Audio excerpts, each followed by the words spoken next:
Okay, shalom. Right, I'm going to fire straight into this. This is taken from Sanhedrin 109b to 110a. It's all about Korach. Honestly, there's some incredible revelation to be had here. Right, let's just go straight into it though, because I don't want to go on too long in this lesson. With regard to the verse, and the sons of Korach did not die, that's taken from Numbers 26:11. It is taught in a Bereta that in the name of our teacher, the sages said, a place was fortified for them in Gehenna, and they sat upon it and recited songs of praise. Rabba Bahana, which is called, that's coded message that Rabbi Baba Hana is the gematria for that is 772, which is 2 times Yeshua. And I did a whole series called Talmud Decoded, Moshiach Revealed, I Forgot a Golden Dove. Very interesting. It's the whole concept of the Torah of Moshe being in exile. We've got to be very aware of this concept. So all this is completely coded messages. Let's get through it. Rabbi Baba Hana said, one time I was walking on the path and a certain Arab said to me, come and I will show you those from the assembly of Korach who were swallowed. I went and I saw 2 fishes in the ground from which smoke was emerging. That Arab took a woolen fleece and dampened it with water and placed it on the tip of his spear and passed it over the fishes there. The fleece was singed, indicating the level of heat there. He said to me, listen, what do you hear? And I heard that this is what they were saying. Moshe and his Torah are truth, and they, referring to themselves, are liars. Like I said, that's from Sanhedrin. So this is from the Talmud. I hope you can appreciate. Highly, highly coded. This is what Vilna Gaon meant when he said that the Torah of Moshe has descended into the Agadic tales. This is an Agadic tale into which the Torah of Moshe has descended.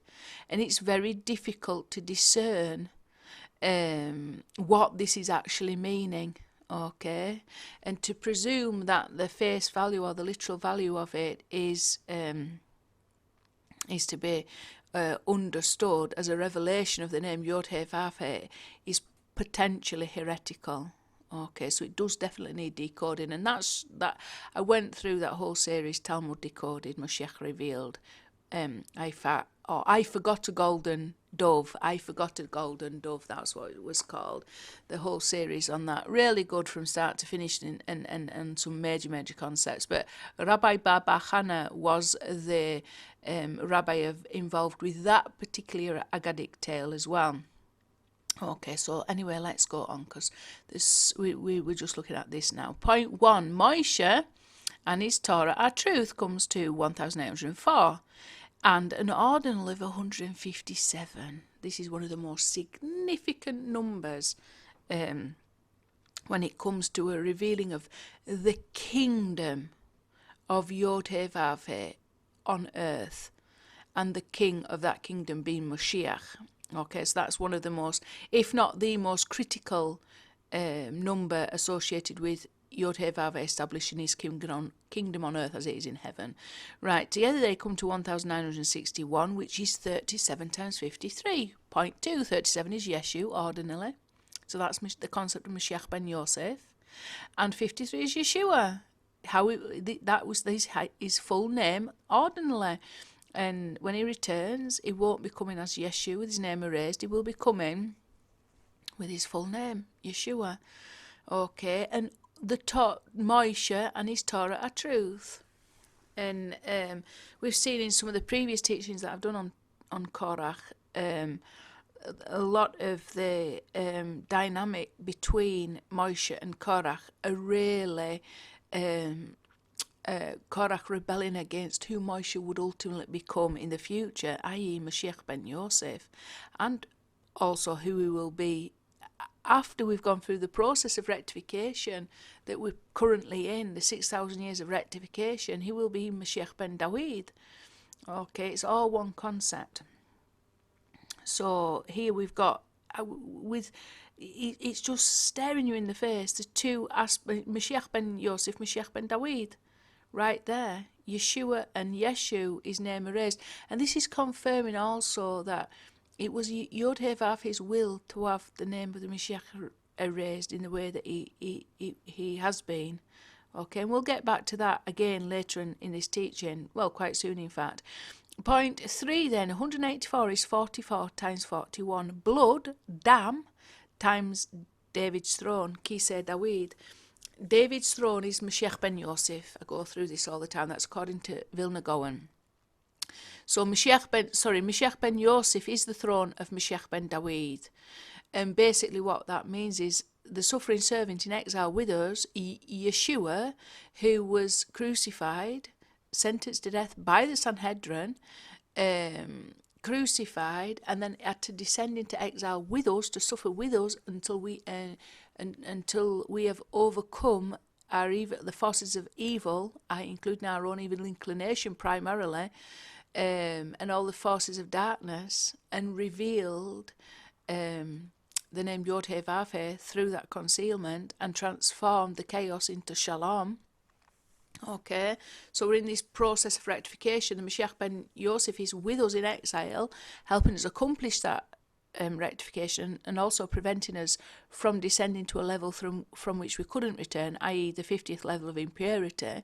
He acts as an atonement for our sins, and he takes upon himself some of our suffering in the forms of diseases and plagues and things like that, and the fact that he's oppressed.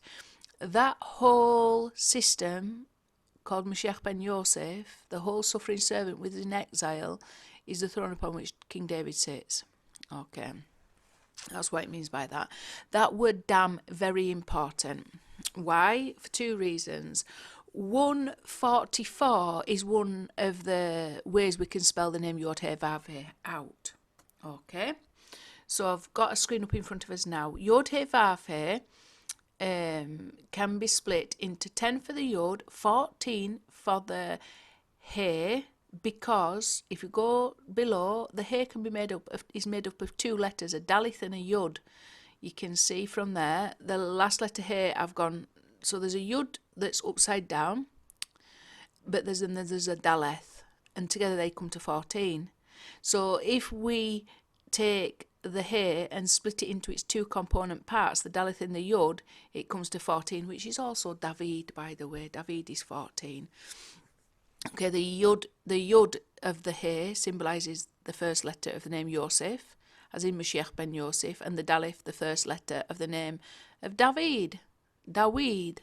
So we can also see how this final letter here, which we speak about a lot, because we're in a process of tikkun, rectification, and the Moshiach is helping us from within this exile to rectify that last letter here, to raise it up, to shuv here, to return the letter here from its fallen status in exile to the status of the first letter here, which is on the level of the Garden of Eden. It's the level of Bina, the mother of all living. So it's a rectification of Adam and of Chaya, Eve, things like that. There's all kinds of things. I'll go on all this time. The last letter here symbolises the Holy Shekinah, so it's like raising up the Shekinah.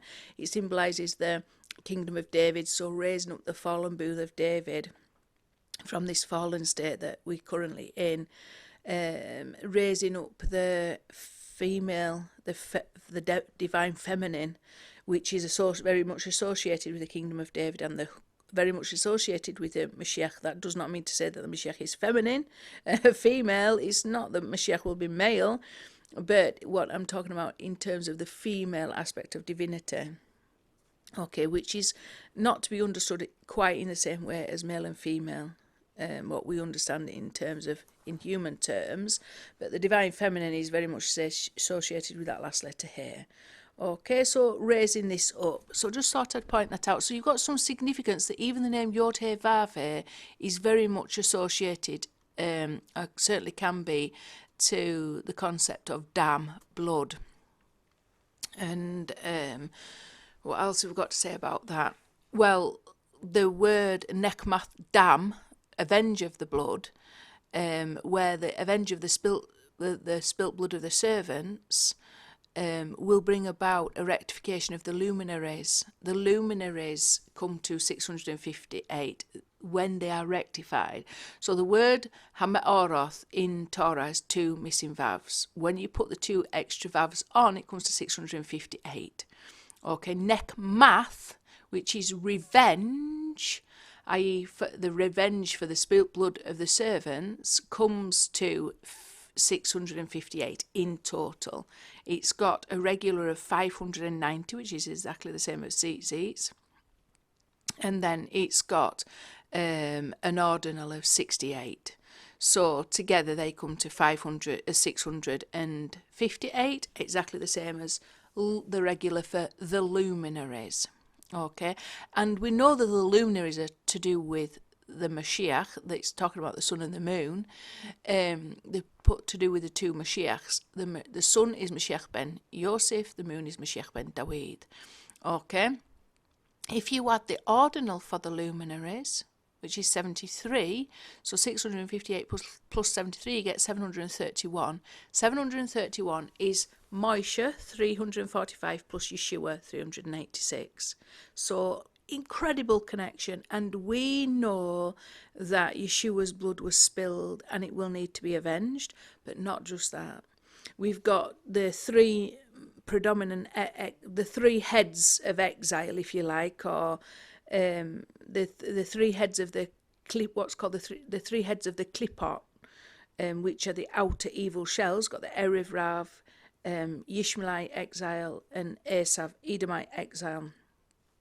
Okay, and when we're trapped within when we're trapped under the influence of one particular exile, if not all of them, we tend to see the other people who are trapped in evil. We see the outer husks. We don't see the light inside.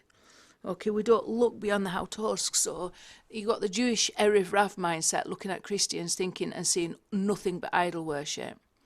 And as a consequence of that, blood has been spilt as a result. You've got the Christians looking at the Jews, seeing the outer husk of the Erev Rav, and this causes a reaction. Lots and lots and lots of Jewish blood has been spilled as a consequence of this.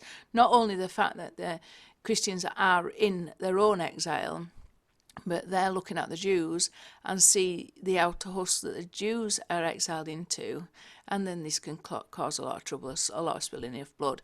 The Christians, we only need to look in recent history at what's gone on, like in Iran and Iraq and Afghanistan. You know, this absolute bloodshed in Syria and things like that, because they don't value Muslim life. They see the outer husks, the extreme terrorists and extreme Islam, and they see something other than YHVH. So they feel like the person's life who's trapped in Yishmaelite exile is of absolutely no value. So they're going around. In fact, they think that they're doing a great job in God's name by murdering these people. And the vast majority of them are quite innocent and godly and more holy than they are in many, many, many ways. There's a lot of good Muslims in this world. I'm not saying that they're all good. There's no, there is a very real evil outer husk, and it needs to be dealt with. But what's usually gone on is that innocent people that are holy and pure and servants of YHVH have been murdered, and quite willfully. This is the level of exile that we're in, where we can't even see YHVH in the life of another. We've got our pocket version of YHVH, and we only see him through our very limited understanding that we've gained from about the name YHVH from our own limited experience, and that can cause a lot of bloodshed, and has caused a lot of bloodshed in this world. I hope you can appreciate that blood needs avenging. We all have to pray that it's done in a merciful way. Why? Because the sages said that the Moshiach will come if we're all guilty or we're all righteous. And I would say that we qualify for both of those, because in one way we're all guilty. of spilling the blood of the servants of YHVH, through our ignorance and through our restricted understanding of the name YHVH, but we're all equally righteous, because we are living in times which are so evil, and yet we still manage to serve YHVH in some capacity, even if it's very restricted. And sometimes we do manage to go the extra mile, and we do go above the letter of the law in the way that we treat our fellow humans. We are charitable. There's no question about it. We have done great things charity-wise, and like the Jews fulfilling the mitzvahs, even though they're in this horrendous Erev exile, and the Christians likewise, even though they're trapped in this horrendous Edomite Greco-Roman mindset, which is tantamount to idol worship and everything else, still beneath all those filthy garments is a great light that shines. Moshiach will unite all the light together, and all the outer husks and shells will be no more, and we'll see that there's only YHVH and nothing else, and we have a work to do to attain that. Okay. So we need to pray for mercy, because we're all guilty, but we're all righteous at the same time. We've got to see that in ourselves, that we've all, devalued and dehumanized other people just because they have been born into a different set of circumstances to ourselves, and just because YHVH has chose to reveal himself to them in completely different ways than what he has revealed himself to us. I can't remember the exact quote, but I know Rabbi Lord Jonathan Sacks said something along the lines of, if we limit God to our own experience, it's not God that we're worshipping, it's ourselves, or something along those lines that really struck a chord. I'll have to try and get the quote out at some point. But we can't afford to limit him to our own personal experience, or the experience of people who are like us. We can't afford to limit YHVH in those ways, because we live in a world where his glory will not fill the entire world. It will just be limited to our limited experience, which is not big enough. YHVH is bigger than us individually. He's much, much, much, much bigger. He is much, much, much, much, much, much more glorious. And we have to elevate his name up to a place where he fills the entire world. And everything that we look at, we see only him and nothing else. Okay, so we have got to get to that mindset. That's the mindset of King David. He will guide us to that mindset for sure, because he is of the level Enod Milvado. There is nothing beside him. So King David, Moshiach Ben David, is an ordinal of 82, and Enod Milvado, there is nothing beside him, is also an ordinal of 82. So we can see where King David is going to usher us into that era where we're able to see nothing, only YHVH. Why? Because he will have united all the light that's been hidden in these big three heads of the clipot, the Ishmaelite exile, the Greco-Roman exile, and the Erev exile. He will be able to extract that light from the clipper, steal that light from the clipper, and unite it as one holy revelation of the name YHVH. Okay, but like I say, that's very much related to the number 44. The revenge for the blood has got to occur, the spilt blood. We are all guilty. We have no choice but to cry out for absolute total mercy. But YHVH made a provision. He's called Yeshua. He has provided for that level of sin. Okay, he's suffering with us, and his suffering atones, his death and his suffering atones for that level of sin, that level of ignorance that we're all guilty of, that's caused so much bloodshed and blood spilt in this world. And it's not just one to another, Catholics and Protestants, one sect of Judaism against another sect of Judaism. Even if it's going back quite a long time, the the disciples of Rabbi Akiva, 24,000 were killed. So this bloodshed has gone on even within, what's the word that they use, sectarian violence and things like that. Like I say, Catholics versus Protestants, lots of blood has been spilled, and same as Shias and Sunnis, lots of blood is spilled within this sectarian bloodshed. Even it doesn't need to be like Jews looking at the Arabs, or the Arabs looking at the Jews, and Christians looking at it. Doesn't need to be that. It can literally be within as well. Spilt blood of the servants from within. Okay, but it needs to be avenged, and we have to plead it's done in a merciful way, because even our own ignorance, it's murderous in a way. Our ignorance and the things that we pass on to our children, these are seeds that we plant. We reap what we sow. We sow hatred, we will reap bloodshed. The two go together. Right, moving on, because I don't want to go on too long. Right, point 4 then. May he come quickly with Moshiach Ben David. This is spoken of at Havdalah. This is part of the Havdalah service, the separation between Shabbat and the working week. And there's a little service, and there's this very famous song, Eliyahu HaNavi, Eliyahu Eliyahu Agiladi, and then it goes, Bimhera Yavo Aylenu Moshiach Ben David, may come quickly with Moshiach Ben David. That comes to 902. 2 times 902 is the 1804. So we can see a link, can't we? Eliyahu has got to precede a revelation of Moshiach. Okay, it's prophesied that this has to happen. It happened for Yeshua. He had John the Baptist, Yochanan the Immerser, who was Eliyahu HaNavi, and it will happen when the Moshe of the generation comes again and needs elevating up to the level of Moshiach Ben David. Okay, that it will come again. Eliyahu HaNavi has to come and precede a revelation of the Moshiach. Eliyahu is the one who teaches Moshiach. And who teaches Moshe and elevates him up to the level of Mashiach. Right, so the person is going to come at the level of Moshe. This is what I'm trying to get at, and then be elevated up to the level of Moshiach Ben David.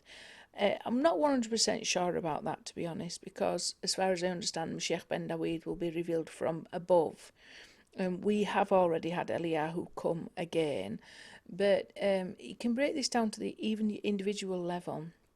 When you're receiving revelation about anything to do with the Mashiach whatsoever, you are attached to a source of inspiration, if you like. The fact that you're listening to these teachings, there is something of that. It's connected to the whole process of Eliyahu HaNavi revealing the Mashiach. I'm not saying that I'm Eliyahu HaNavi, but I know that I've attached myself to sources of it, to people who I know are definitely some form of incarnation to Eliyahu HaNavi. And that flow of revelation has passed on to me. Somehow it's happened. And when it happens, when you're analysing things and you're really revealing gems that are the absolute truth about the concept of Mashiach. You just absolutely know. You're in a place of knowing that this is something happening. You're in a place of knowing that you're receiving inspiration. I mean, I just literally sit down in front of my computer and I'm getting inspiration all the time. Just look at those numbers. Go look at that. Can you remember when you just read that? And it's a constant dialogue. Something is communicating to me and inspiring me. And I put that down to like a flow of Eliyahu HaNavi. And you, by listening to these that I've received from that way, is you being attached to that flow as well. It's nothing to do with me. I've just received the light and passed it on. I'm not calling myself Eliyahu HaNavi at all, but I know there's something of that concept of Eliyahu HaNavi is inspiring me in my life and putting these teachings together. And then, like I say, that it's a flow, isn't it? Prophecy is like a flow of light. It comes to me, the light, put into whatever order, and then it comes out to whoever's destined to receive it. As far as I'm concerned, whoever is destined to receive it will receive these teachings, just as I received whatever I received to bring me to this place where I can produce these this level of teaching. Okay, so 902 plus 218 comes to 1120. 1120 is Moshiach Ben David, 434 plus Moshiach Ben Yosef, 566 plus Eliyahu HaNavi, 120. Add them up together, they come to 1120. 1120 now 1.5 is 70 times 16. That's the regular letter Ayin plus the ordinal letter Ayin. So we know that this is the whole concept of Moshiach Ben Yosef as well. Once we've restored this letter Ayin back to his name, i.e. once we can say Od Yosef Chai, Yosef is still alive, then we've got that revelation of Moshiach Ben, that revelation of Eliyahu HaNavi coming with Moshiach Ben David, haven't we? And this is the place that we want to get to. And this Od Yosef Chai revives Yaakov, which Yaakov represents the letter Vav of the name YHVH. Okay, it also represents the 6,000 years of history that we're in now, going through a rectification process, rectifying Adam from his fall from Gan Eden, right the way up back to Gan Eden, and then even higher, because of the fact that we've been through a rectification process. There's all kinds of things involved, and that involves a revelation of the truth. The truth has got to be given to Yaakov for him to overpower the forces of the clipper, the evil forces that conceal the name YHVH, that cause the nations to dominate, that causes our body to dominate over our soul. We've got to reverse that. We've got to bring our soul into domination over our body. Yisrael dominating over the nations. Spirituality dominating over physicality. Okay? All these concepts are one concept. And what does that? The truth has got to be given from Eliyahu HaNavi to Yaakov. And then Yaakov is revived. It talks about in the Torah that Yaakov, when he found out Yosef lived, when he was told, Od Yosef Chai, his spirit revived. It was Serach Bat Asher that told him that. According to the Midrash, anyway, it's not explicit in Torah, but it's according to Midrash, she was the one who told Yosef, she played the harp to him. Sorry, she told Yaakov that Yosef was still alive by singing a song. The brothers were too afraid to go and tell him, so they got Serach Bat Asher to go and inform him. This revived and revitalized Yaakov, which is symbolic of the 600, the 6 working days, the 6,000 millennia, the process of rectification that we're in before we reach the 7th millennia, the 1,000 years of Shabbat, the 7th day, and Yaakov symbolizes the 6 midoth, Tifereth, which is like beauty, Chesed, which is loving kindness, Gevurah, which is severity, and judgment and restriction as well, and Hod, Netzach, which is like victory and eternity, Hod, which is like thanksgiving and glory and honour, and then Yesod, which is like the foundation stone, and it's like purity and righteousness. Okay, our inner Yosef, if you like. So Yaakov is symbolic of those 6 ways in which YHVH manifests himself in physical reality, let's call it that. And they're synonymous with the 6 days of creation, by the way. Okay, and the 6,000 millennium that we're in now, rectifying. We're in a process of rectifying Yaakov, in a way, rectifying rectifying the entire of these 6,000 years of history, what with the truth. Instead of looking and seeing all the evil that's occurred, we're going to eventually be turned round and we'll say, oh wow, it's only YHVH. He's been doing all this, and we've been partakers in this incredibly glorious plan, this perfect, wondrous plan, and he's been bringing us to a place of rectification where we will be able to build these vessels of shalom, peace between body and soul, between Israel and the nations, and between heaven and earth, between physicality and spirituality, between male and female, and so that we can receive the absolute abundance that he desires to bestow upon us, and we won't see the the evil. We will just know for definite there was not one hairbreadth out of place. We are utter perfection. We won't just see it in the Torah like with these numbers. We literally, our eyes will be open to perceive the entire 6,000 years of history, and we'll see it in a truthful way, not through the delusion of, oh, that's good, that's bad, and or we'll kill them because they're not like us. We will be so free of all that. We'll be able to finally see the truth. And Yaakov represents the truth. Where does Yaakov get the truth from? Eliyahu HaNavi. Because 5 times in Tanakh, Eliyahu HaNavi as a missing vav, and 5 times in Tanakh, Yaakov as an additional vav. Okay, it gets the truth from Eliyahu HaNavi. This is why this is all preceded. And this is why it comes to this, and this is why it's associated also with the missing letter Ayin from the name YHVH, from the name of Yeshua, because that's part of the truth as well. YHVH did this in order to give us a work to do. Okay, he's blinded us. We have to find the Ayin, the missing letter Ayin, and through this we will be able to see. The letter Ayin means I. You know, we bring it from the place where it's in now, exile, over to the side of holy. And instead of seeing all the evil, we will be able to see the truth. The all-seeing eye of mercy. The name YHVH fully revealed. Okay, so what else have we got? YHVH Elohim also comes to 112. 10 times 112 is 1,120. This is just the concept that I've been going on again. This is unity, isn't it? YHVH represents heaven. Elohim represents earth. So it's a unity between heaven and earth. It's a unity between physicality and spirituality. It's just the same concept that I've been going on. The unity between body and soul, between Israel and the nations. Okay, the entire of creation is YHVH's body. That he desires to dwell with us. It's like on earth. This is his body and soul united as one. And we will be a part of that unity and oneness. And his absolute authority, his absolute sovereign authority that has been revealed through that. Right, let's go on, because I think I'm dragging it on a little bit now.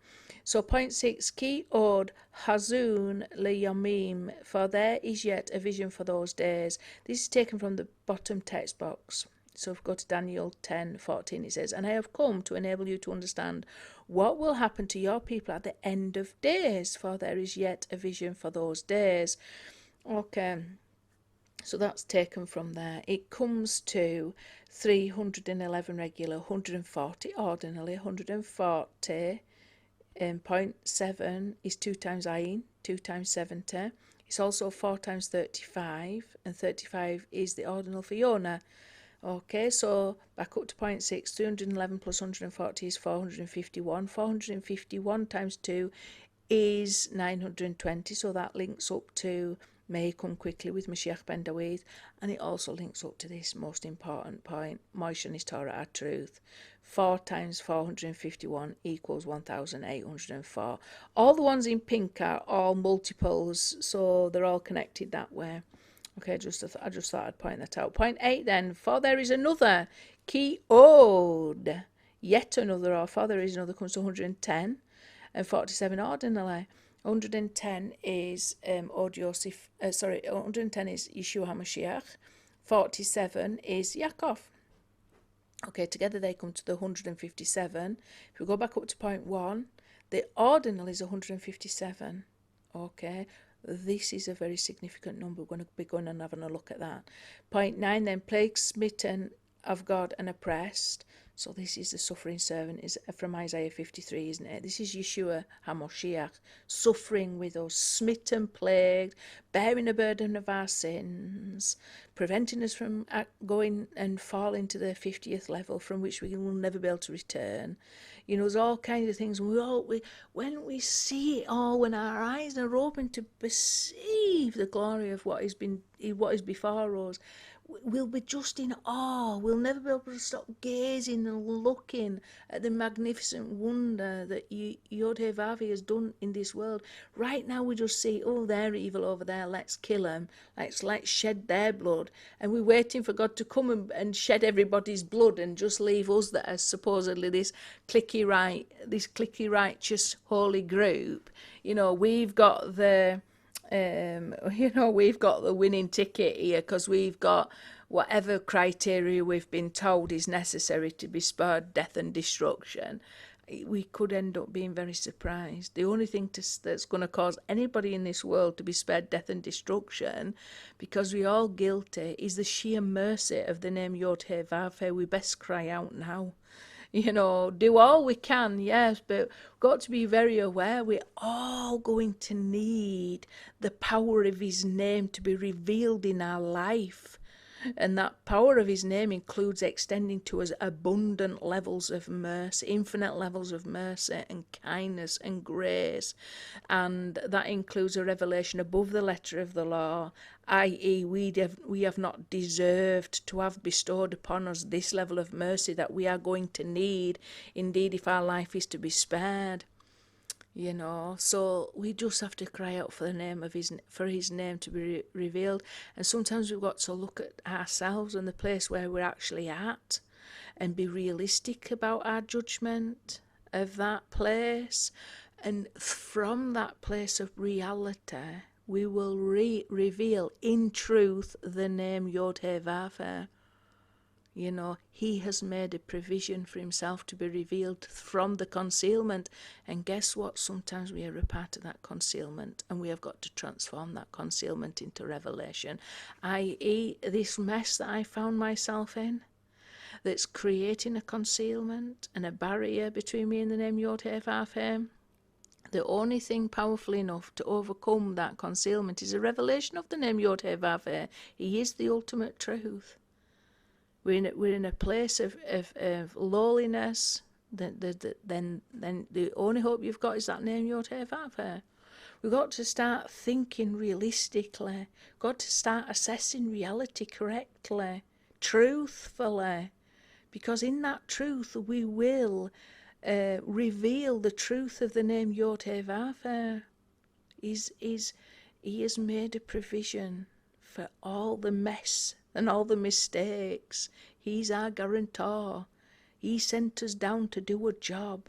He willed that we would do a job. We made a lot of mistakes along the way, and we need him to be the guarantor for those mistakes. And we need to be realistic. Did he or did he not make a provision for all the errors that we would make along the way in this process of rectification? Yes, he did make a provision. It's called Moshiach Ben David. So we have to reveal that even through our own lives. We can't reveal it if we're denying that reality. It's like putting a bandage over a gangrenous room and saying, oh no, we're all right, we're saved and perfect people. Let's have another look. Not quite the case, is it? You've got yourself in a bit of a mess there, haven't you? It's better for you to face that reality and get that covered by the power of the name YHVH that's enabled that's able to reach you through the blood and suffering of Moshiach Ben David.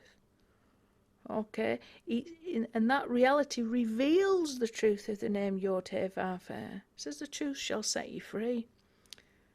Who wants to spend their life focused on the mistakes that they've made? We can't do that. We've got to progress. We've got to get ourselves out of exile. We've got to get ourselves into dealing with reality in a realistic way. And stop hiding behind falsehood. Anyway, I've got to move on. So, plagued, smitten of God and oppressed. This is the provision that Hashem has made for us. YHVH has made for us. It is the truth. Well, how do we know? Because look, Moshe and his Torah are truth. Okay? Are truth. So, one, Moshiach Ben Yosef is part of that truth, very much part of that truth. And he's also part of the revelation that needs to be revealed at the end of days, because we see that from Daniel. And he's also connected to that whole concept of Eliyahu HaNavi that has to precede the revelation of Moshiach. And then he's very much connected to this whole concept of Korach, rebelling, and everything that rebellion stood for. I'm going to leave it at that. I did want to go through this 157. I'm just going to flick a screen up now and show you where we get the 157 and show you how significant it is. I aren't going to go through all that, but basically the beginning of the Zohar opens with mention of Song of Songs 2.2, and arose among the thorns, so is my beloved among the daughters. Okay. And then it opens like this: 5 strong petals, sepals surround the rose, and these 5 called salvations are 5 gates, concerning which secret it is written, I will lift up the cup of salvation. Right, after all my analysis, there was 5 aspects of the Moshiach that kept coming up and over and over again. And those were Moshiach Ben Yosef, Moshiach Ben David, Moshe, Yaakov, and Sirach Bat Asher. So, there's 5 aspects to the name YHVH, the tip of the Yud, the body of Yud, the letter He, the Vav, and the letter He. So you can work out, because this came up over and over again, you sort of can understand, all right, I saw there is these 5 sepals, and when you're doing all the analysis, these strong leaves, these 5 aspects of Mashiach come very much to the forefront. Okay, and when you do the numbers, it confirms that, this is it. So Moshiach Ben Yosef 566, Moshiach Ben David 424, Moshe 345, Yaakov 182, Sirach 502, comes to 2025, which is 81 times 25, and 81 is Moshe filled, because we know Moshe is the umbrella term for the Mashiach. The ordinal is 116, 82, 39, 47, 49. That comes to 333, which is ha-hoshech, the darkness. Okay. So we have got to, this is the force that stands opposite the darkness that hides YHVH, because YHVH desired to be hidden in darkness. He didn't want to give us his light and say, there you are, here I am. He says, no, I'm going to give you a job to do. I'm going to hide myself in a place where you wouldn't want to come looking for me, but you're going to have to come looking for me in that place. And when you're confronted with this darkness, you're going to have to transform it into a revelation instead of a concealment. So the darkness comes to 332. We know from Psalm 18, it says, he made darkness his hiding place. Yoshet choshech sitro, something along those lines anyway. And basically he makes darkness is hiding place, and the word for hiding place, sitro, comes to 666. So we know that's 2 times the darkness. And also all these concepts, this is when we get the final revelation. It's, it was only ever YHVH. He was just hiding from us until we were wise enough to go and find him, instead of being scared by this scary mask that he put on to test us. And it's just getting to that level of maturity, isn't it, where we can see beyond these tests and these trials, and we can see our loving Father hidden for an ultimate and awesome good. Right, so also subdue it, which Adam was commanded to subdue the earth, wasn't it? That also comes to 333. So point 3 on that text box, 225, which is in red, plus 333 comes to 2,358, which is 393 times 6. 396 is Shiloh, by the way. That's the united concept of the Mashiach, because Shiloh is an ordinal of 345, which is Moshe, plus 48 ordinally. I've gone over Shiloh loads, but that basically comes to 393. So it's all definitely 100% connected. So they're the 5 strong leads, the 5 aspects of Mashiach. That is when David is spelt without the additional Yod, and when Yaakov is spelt unrectified.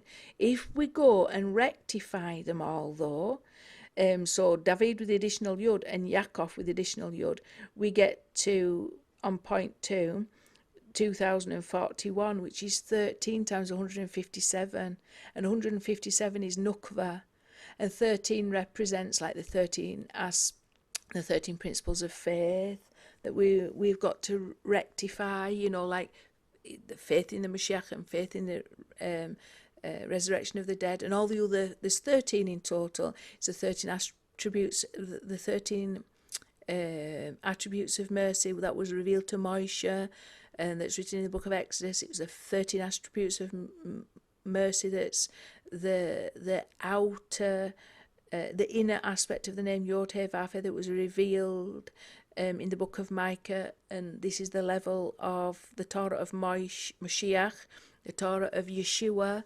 higher levels of mercy that are above the letter of the law. The 13 attributes of mercy revealed to Moshe are within the letter of the law. These are the outer aspect of the name YHVH. That's above the letter of the law is the inner, more merciful levels. The people that were lost of the nations and of the house of Joseph needed a higher level of mercy. But so this rectified, so that 13 times 157 is very significant. 113 also means ahava, love, and also it means echad, oneness. Okay, so it's Moshiach is the revelation of the oneness of YHVH, is absolute, complete, total authority. Like he is been in full control this whole time. There is no other force or authority other than him. It is him, his plan, and his will that is being executed. Even when we can't fathom that out, well, why would he do this?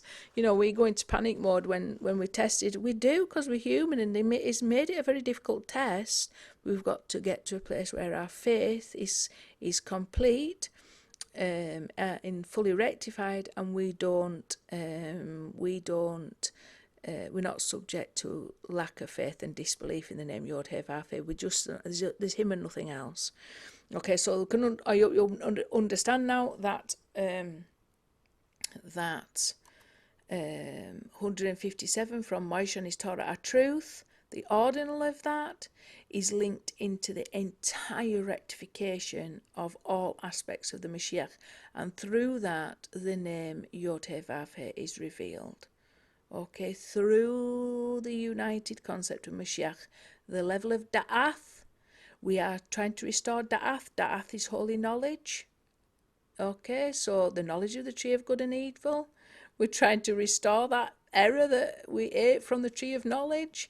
So we're trying to get a holy knowledge there instead of a holy Moshiach. And unfortunately, if we go down a little bit further, we usually end up with the thorns. The thorns are the 5 aspects of the serpent: unholy Da'ath, unholy knowledge, like everything's evil. They're all evil. They're evil. They're evil. That's evil. And, we have this awful duality, and we've just been bitten by the snake. We've been bitten by a false concept of the Moshiach, and it undermines our entire faith in the name YHVH, because it's a lie, basically. Lie, it's not going to bring you to a place of comfort and security. You're getting bitten by it. It's poisoning you, and you feel the effects of that poison.